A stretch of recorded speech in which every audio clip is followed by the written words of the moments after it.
Welcome to Secura Law Experience. I'm Luis Elizalde, founder of Secura Law. I'm here with... Stephanie de la Villar. And Eduardo Beauregard. Perfect. How do you think about the new It tables and was everything?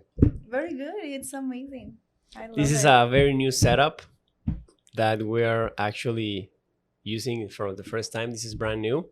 So we kind of like this one because it's a much better use of the little space that we have right now. You can see it all, but we have something in the walls. Yeah. So Little it's- space, like 100 square meters for this. Yeah, I know. Yeah. Sometimes it's a studio. Yeah. It can be potentially a studio. I Yeah, but see it's turning a very little cozy kitchen little by Yeah, by exactly, little. exactly. We're trying to fix it. there. I was thinking to talk about in this episode more like it could be two things. Let's see what do you prefer. More specific promissory contracts and the titles, escritura pública, the public deed. You know what is the most important for the client to look for, or if they don't have an attorney, what they have to look. They have to be aware of what, that kind of things. So I think that you can start whatever you want, public deed or Are we voting? voting. What do Are you mean we voting? talking about both of them, or we have to pick one? Whatever. I think. I don't know. What do you think? No, pick you pick. Okay, I will use the the egg or the hen analogy to see Okay. which one's first. And I think the promissory contract should be the first one to start and be able to pave the way for them to understand where the public deed culminates, because it's a pre-step of that. Okay, that's I- good. I Sounds think. fair. Okay. All right. Perfect. Let's talk about the promissory contract. So how can we arrive to the promissory contract? What we need to create a promissory contract as an attorneys? First, what we need to create it, and then from the point of view of the buyer or seller, what they have to look for in the promissory contract. So first, the view of the attorney, what we need to create the promissory contract. Well, I think that the cornerstone of the promissory contract should be a letter of intent or an offer, because there we have all the conditions by buyer and seller that we have to translate into the promissory contract with more legal terms and clauses. I think you say just really important thing, the offer and a letter of intent that we're gonna use to create the promissory contract. Sometimes they don't understand that. They think that the offer or the letter of intent is already the contract. And no, that's an offer.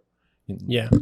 So we have to be, or you have to be very clear, or you have to understand that offer is an offer. That's it. And you need a promissory contract that binds seller and buyer to create or to have a real estate transaction. I have a comment in that regard, because I kind of understand where they're coming from, because usually in the common law, a contract could be whatever. Could be a napkin, could be like very simple stuff. But with us, we have to be able to fulfill certain like formalities Yes. In Mexico. to We be care able about to the call it a names. contract. May I tell you a story that I read yesterday? When I saw it, it was like I have to tell them. Of course, you. One guy sent by WhatsApp or by message a contract to a farmer. The farmer respond with a thumbs up. That okay, I receive it, a contract. Never do anything. 3 months later, the one that sent the contract sue him because he never fulfilled the contract. And they go to the courthouse. And the judge says or rules that the contract was valid because the thumb is like they are accepting the contract. Whoa! we are in another world right now. Yeah. Yeah, I mean, what happens if... So at the end, he has to pay the contract. But what happened if he can prove that, I don't know, for example, like his kid grabbed his phone, received the message, and he was the one putting the But the again, you thumbs are up. responsible Yeah, of your, But of your I mean, device. it's not... he had the time, because after he saw that, he can respond, "Hey, no, sorry, my kid." But it was from his point of view, from the guy that received the Not contract. important. It was only, I receive it. Cheers or whatever, Princess. And for the judge, it was no. You said that you are agree with the contract, so you have to pay. Wow. Wow, it was like, oh my god, it was crazy. So, I think with Yes, us it's- that won't fly. yeah? With us. I'm not sure. Everything is changed, and the law in Mexico is very positive, and it's very like has to be like that is in the law. Rigid. Exactly, but also the law is specific or established that you have to use the technology. Yes. It's kind of we are in a gray area in that. But a thumbs up, like Yes, a I mean, a thumbs up can mean means anything. everything. I Yeah. I have to think about it because, for example, for a simple lease contract, it doesn't matter if you sign it, if you put your fingerprint, if you like take a video of you signing, whatever, you take it to the courthouse. If the owner of the house does not issue invoices for your monthly payments of rent, that lawsuit won't succeed. Prosper. Yeah. Mhm. I mean, we have all these kind of locks, and In some things, Yeah. in another, no. It's You know kinda that weird. that's the thing. We are in a gray area Maybe in we a need new more world. context about that, because maybe he asked you, "Here is a contract. I need your approval." your approval. No? Yeah, Or something. maybe the question was the important. So at the end, if it's written and it has the full formalities that a contract requires, it's done. And you're good to go. Yeah, that's the thing. But at the end, it's just a thumbs up.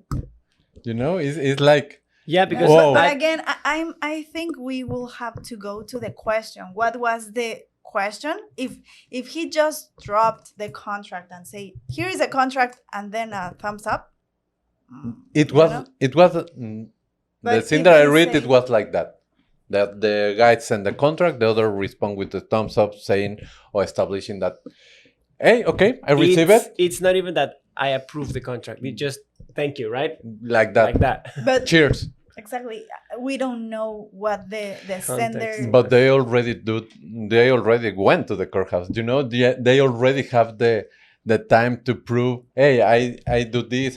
They already did it. Yes. You know? I think maybe they have a more deep background that we don't know from the conversation that they had in WhatsApp that leaded that To that. actually it meant the consent. It's different if you just drop the contract and then you receive a thumbs up than if you say, "I'm sending you the contract for your approval, please respond," and you send the thumbs up. For me, is consent.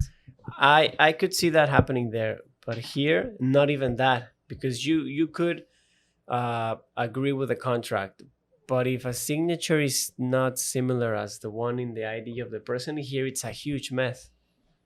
I think we You- are kind can of Yeah, we are contest changing. No, on but we that. are changing that right now. Yes. with the With the- authorities. Of with course. with all the technology that we have, that obviously Electronic signatures. It's not gonna be never. It's gonna be like in your ID, Exactly. but you are, and they already accepted. But it's gonna be We're consistent. we have to be aware that it's changing. it's coming interesting. Mhm. It's becoming interesting. It's very, very interesting. But And- we were talking about the Yeah. promissory contract. Sorry, The- it was just a. the- It's part of. Yeah, exactly. the common thing that I see with the story that you told is that actually I've seen people that just go from the letter of intent straight to the deed. They don't have that in between step, which is the promissory contract that should bind the transaction. But do you think that could be a problem? And why? together. I see it a problem because usually in the letters of intent you don't even have penalties, you don't even have like specific dates, specific obligations, who's gonna do what, who's gonna pay for what, right? That's Exactly. the main issue if you stick with the letter of intent, because you're risking your investment because you have no safeguards to protect you in case something goes wrong. Exactly. or if the seller say, hey, I don't want to sell. After 3 months working in everything, you don't have a promissory contract, you don't have penalties, and suddenly the seller said, nah, I don't want to sell. Maybe I'm gonna hold the property another year and I have a better value in 1 year. No, yes, and you could even get bypassed. I've seen people that get only offers and then they spend like a month or a month and a half negotiating, and then somebody Comes with a with a high- better price comes and they say, oh well, this was just like a letter, this is no binding contract. Exactly. You've already done like the deposit, you start already working on stuff, spending money, and that's a huge issue. So the first thing, or the first tip or advice that we can do or we can provide is that we need a promissory contract after the offer. Sounds Definitely. perfect. Yes, and I think part of the things that you have to be aware and to avoid any possible fraud is that you ask for the other party ID and the proof of address at least, so you know where to find them, because there is a lot of things that you can get scammed. So that's the kinds of items that we need to create as an attorney, that we need to create the contract, right? Yeah, Exactly. because usually in the contracts you have like a clause stating the addresses for notifications, right? If something goes wrong, at least you have a physical place to go and notify them of a possible trial or a courthouse, and in the letter of intent you don't. Exactly. But I think that we have to talk about that notification of that address, because we can have the proof of address, for example, normally that we work with foreign that they live in US or Canada or in Europe, and they provide proof of address of course, their home, and that home are not in here exactly. And it could be an issue, at the end, it could be an issue between the parties, because, for example, if both parties are one from Canada and the other one from US, and they put or establish the main address that they have, from notice from here to them, it's really hard And expensive. and expensive, and also is a condition to start a process, a judicial process, in the worst case scenario that they have to go to the courthouse. So I think could be a really good idea if we establish always address that is here. Of course, we are gonna use the proof of address because the money laundry law, but also for notice, I think we have to establish something here.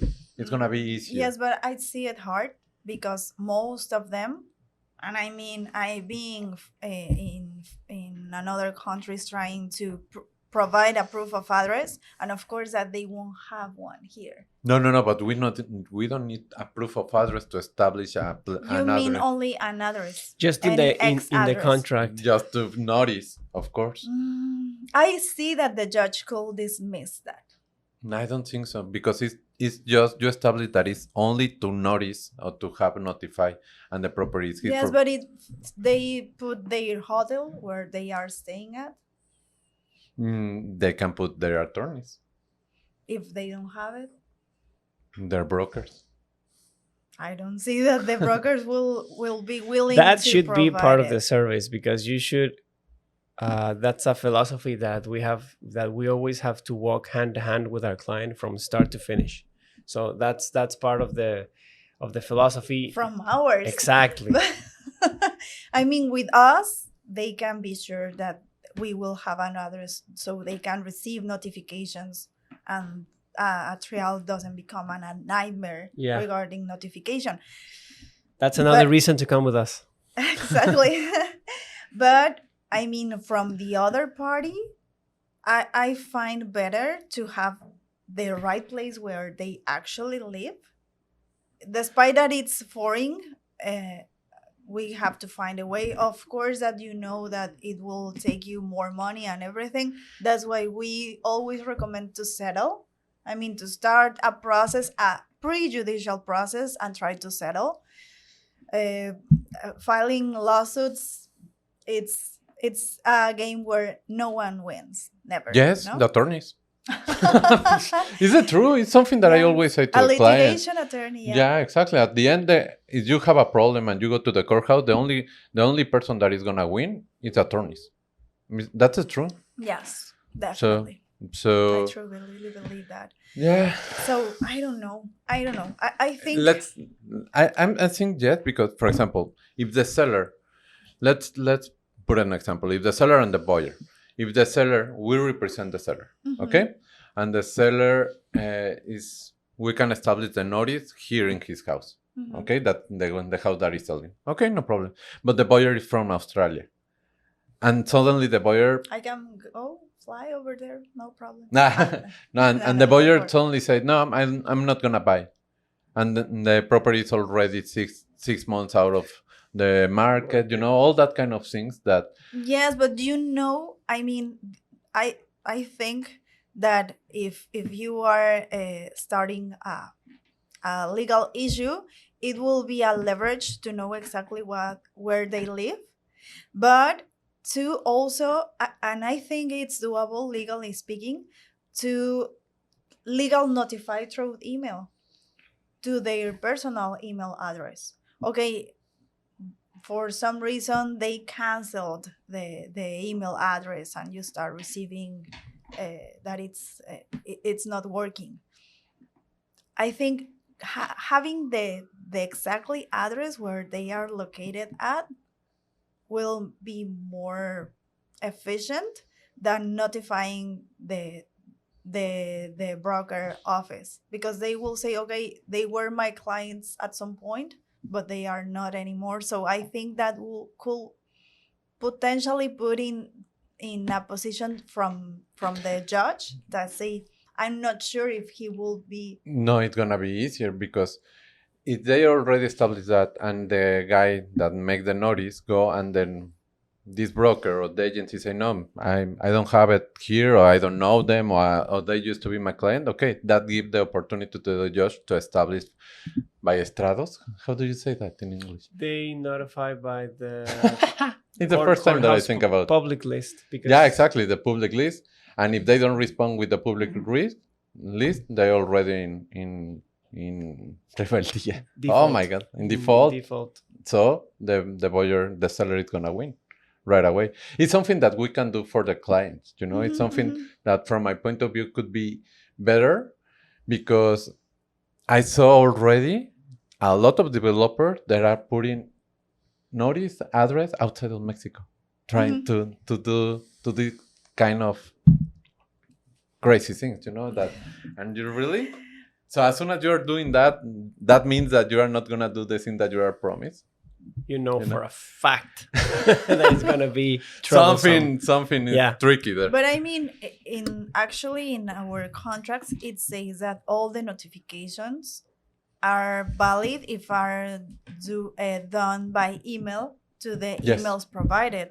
So I mean, at the end, they cannot get away from us. I think we have to establish both, or no, the 3 addresses minimum. Yeah, like a personal one for the person signing, then the legal one, which should be like the The notice. law firms or the Yes. brokers, and The then thing is that I the have seen that electronic one. if in the first address they say that they don't know them, then the judge asks to notify in the second and then in the third. So I Yeah. don't know. I mean, It's the same idea. yeah. yes. But I think the best option is that we establish something here to avoid any. Yes, definitely. That will be desirable and that is the ideal. And I will say that we also have to work with the technology and establish Yes. in every single contract that they will be notified by email. I think it's weird now not to see the emails in the. Mhm, definitely. Yeah. No, and I mean the emails are already recognized by from many years ago, from what I know, from the courthouse, that are legal proofs of something course, that you want. You to- could present like a thread of emails as a As a proof. documentation proof in your courthouse Yeah, for sure. procedure, right? Yeah. Yes. So we were talking about the items, and suddenly we went to another thing. We are still in the offer. Exactly. No, but the items could be okay. Proof of address, IDs. What else? To create the contract, Oh well, we need the purchase price, purchase price, the payment schedule, payment schedule, the rights and obligation of the parties, Yes. and the most important, the penalties, The title. Yes, the the title. The With time? yes. title. yeah, but the time of execution, right? No. The original, the background Oh, yeah, The title got of it. the unit itself, of the because seller. Yeah. you know there is a lot of, not a lot, but there are some developers that are trying to sell something that it's not even theirs. Yet. Yeah, they say. In pre-sale and in resale, maybe they never record in the public Got the registry, title properly. or they have problem with the SAVI, the acquisition tax. There's a lot of Little things Yes, that red things that could flags happen. that a title can bring, that everything it's good. yeah, So- and when you have only your letter of intent, you don't usually have at your disposal all these information and documents. exactly. That's why with the promissory contract, you use it because you also attach those documents to the contract to be like just one single document that will be useful for you to go to the courthouse, Exactly. So right? can we say it again the number? How many items that we need? 1, title. 2, Yeah. The IDs, the ID. 3, Proof of addresses. 4, the email. email. Perfect. 5, purchase price. The purchase price and the payment schedule. And I think that's like the minimum. Yeah. That we need to create a contract. And as I said, that's from the point of view of an attorney. But at the buyer or the seller, I think it's the same, They have to Yes. review. If they don't have an attorney, as you said, sometimes they don't have attorneys. I think that they have to review the same things. Yes. And at the end, the penalties. Yes. you know. I mean, if you don't want to hire an attorney, this will be useful information so you can make your checklist and Mhm. find all these items in your contract. These are the main facts that you need to find in your contract, because actually there is very common, and I think the three of us are very familiar to find that they say Casa Chechen in the letter of intent, but in the title Legal. it's Title. a Yes. total different description that even can get you confused, like, no, I'm not buying that, but the addresses here are kind of Weird. No, it's weird. fun. Yeah. No. You can see 3-4 different addresses in the same place. Yeah. Because used to be the old address, used to be the old municipality, used to be the old, that kind of things. And Yes. until or after they update everything, it's crazy how many address one lot or one unit can have. Yes. It's amazing. And actually also it's changing. Maybe for instance the seller bought a lot without construction and now it's a construction called Casa Chechen. Well, obviously has to be an update in the cadastral offices and afterwards in the public registry, but you won't see it in the title. Mhm, so exactly. That also can create confusion. We have to assure that it's exactly the unit that we are trying to include in the transaction, with documents that we attach, as Eduardo will say, to the contract, and with the pre-closing documents that are needed for the title execution. I think we can do something with the thing that you just said, because it's very normal that the people think that they can buy a land and they have a title for the land, and after they build or the construction a house or building, whatever they do in that land, they think that they need another title. It's very normal, and that's not the thing. The only thing that you need to keep is your license of construction and then the license or certificate that you finished the construction. That's it.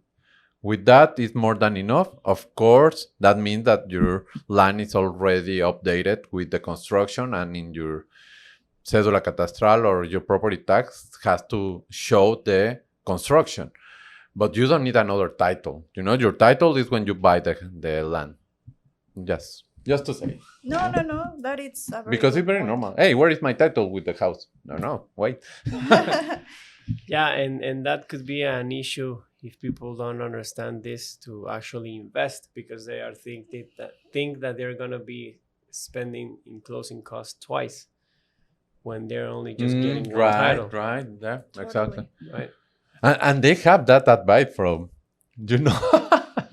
God, We don't God know knows and we don't want to know. who said Yeah, that. exactly. Yeah. Wow.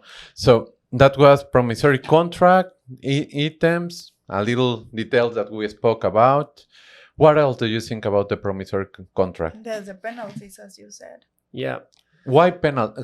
What is the percentage for a penalty to be like the normal, or that makes sense? Because I already I already saw penalties with 5% or only 5,000 US, you know, or Yeah. 50,000 pesos or something like that. That makes sense for you? Well, just to be honest, it has to be proportional to the actual purchase price, right? The normal thing that I see from developers and from resales is from 25 up to 35%. Okay. In that margin, you are in the norm, right? If you go a little bit below, well, you're risking that since the penalty is not so hard on either party, either of them can default at any point and just pay, right? Or not pay. And the thing, if you go way higher, you're having a risk because you don't know if anything could happen, right? You can get in bankruptcy, the developer could not finish, and then it's going to be a huge mess to get the penalty from them. So I think from 25 up to 35, you're golden. Yeah. I was thinking more like 20 to 35, but it's okay. I it's saw normal. it like It's the 8 average. years ago, but nowadays I usually see 25, 30. I still saw it from developer 10%. Really? Yeah, of course. What do you think Oh, yeah. about that? Because Know which actually, one. I have been thinking that if the developer commits or binds themselves to equal penalties, that means that if they breach the contract, they breach for all the future owners. So they have to pay the 20% of the purchase price Of to every contract. Exactly. So I mean, that will be kind of impossible. And they can say that if they pay all these penalties, they will go in bankruptcy. And Nobody will No, get their money. but that's not possible because when you're construction, the developers have an earnings around to 30 to 35%. Could be depending where is the location of the real estate, it could be until 45 or almost sometimes it's 50% of the gains. If they are not, of course the penalty is 20, 30%, for example, they don't have to pay it exactly. That's a big difference that they don't understand. Instead of paying, hey, make that discount with the client. If the property was 200,000, instead of paying 220 or that received 200 and no, but we are talking in the step that they are rescinding the contract because they won't deliver. They don't have the resources, whatever. The project went wrong and they are not able to deliver. In that case, I don't know. I see it hard and I see very easy but for them to weigh out to say, I don't have money because I have to pay all the other owners that come first than you. I think I understand Luis's point. Let me just explain it in a different way. What he meant by 50% is that what you're selling the property in, let's say 100,000 US, you're making the profit of 50. Yeah. Let's say. So the penalty, since it's less than that, they already have like a very small margin of profit, which will make them not be in bankruptcy towards that client because they have others with the same position, right? Yeah. But Stephanie, look, she's saying is that the worst case scenario that the developer is taking the money, he's not gonna deliver, and of course he's not gonna give the property. For example, the worst case scenario is that they never build anything. That the land, I'm gonna build an amazing condominium here. At Beautiful, Disneyland. yeah, exactly, Disneyland here. They collect all the down payments from the promissory contracts and then they That's disappear. it. Exactly. That could be the worst case scenario. But normally, a developer like is 50-50 that he start building, and they said that it's gonna be 4 floors or 4 stories. Yeah. Stories. And at the end, they already only two stories. So something that they can do, okay, they are bankruptcy, but the buyers, they have that. I already saw that they have to be unified and sue them, and then get the property for them, and then they can decide two things: sell the property with the construction there are, and try to get back their money, or build themselves and then sell. I already saw that with condominium here in Playa years ago. That is beachfront, and it was good at the end. It was a nightmare for the buyers, but at the end it was nice because something that cost for them in that time around 500,000 US. Now they are selling, because it's beachfront. They are selling that units around 1 million, 1,100,000. Because the developer never delivered. Of course, they were not looking at the beginning. They were looking for penalties, but that developer ended in jail. So I think it was hard to get the money back, but they get the properties, and they finished to build, and then live a little bit, enjoy the rents, enjoy the property, and then they sell it. So it wasn't that bad, but I think it has to be like 20 for developers. That's why I think our contract is very precise, because gives you the two options. You can enforce the execution of the contract with whatever process that you have to follow to obtain actually your unit, like that one, to take the unit for yourself, finish the development, and then decide what you want to do. But once that you get your title, that was the main purpose of the contract, and not being so focused on the penalty amount, because at the end the penalty will you will settle at some point. I have not seen so far a developer that pays, if I committed to pay 20-30% of the purchase price, here is your money. Yes, give you your wire that happened transfer. with one of our clients. But it was a resale. No, it was the developer. I'm not gonna say the name, but for sure, Later. that happened. I think that's one but it was, out of 100. Yeah, exactly. It was crazy because we request, hey, I want my money back. You are not gonna deliver. We want the money back, and suddenly the developer, no worries, everything is gonna be right. We notified them, and he was very angry. What happened? I was talking with you, and you are doing this, and I said it's very normal. It's the normal process of what's going on. I hate you. I'm gonna pay you back and give you the penalty. Okay. I said it's gonna happen. They respond the notice that we made, and then like 6 months later or like 3 months later, send the money back, and 3 months after that 3 months, they paid the 20%, and it was like, whoa, okay, perfect. And the client was like, yeah, it's normal because it was in the contract. Yeah, it was normal. Come on, man. Yes, no, you are.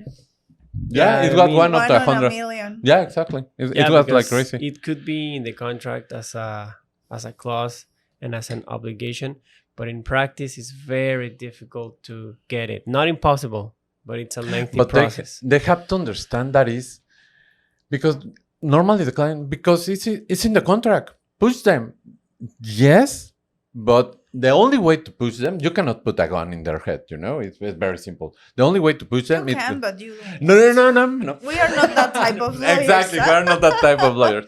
But at the end, the only way to push them, legally speaking, is through the courthouse. And if we go to the courthouse, they're gonna spend good money in bad things. So from my point of view, it's better to sell, to have a really good communication with the developer, and then get the property. And then, like 6 months later or like 3 months later, send the money back, and 3 months after that 3 months, they paid the 20%. And it was like, whoa, okay, perfect. And the client was like, yeah, it's normal because it was in the contract. We notified them, and he was very angry. What happened? I was talking with you, and you are doing this, and I said it's very normal. The developer And not because it's in the contract. Of course, the contract gives you that liability, no, that leverage to push the developer. But you have to be aware, not because it's only in the contract, you are going to get it right away. There is way to get it, but we have to follow the process. If you don't want to spend that time in that process, that it could take 1 to 2 years, okay, we can settle. We can do something that is better for our client instead of spending more money.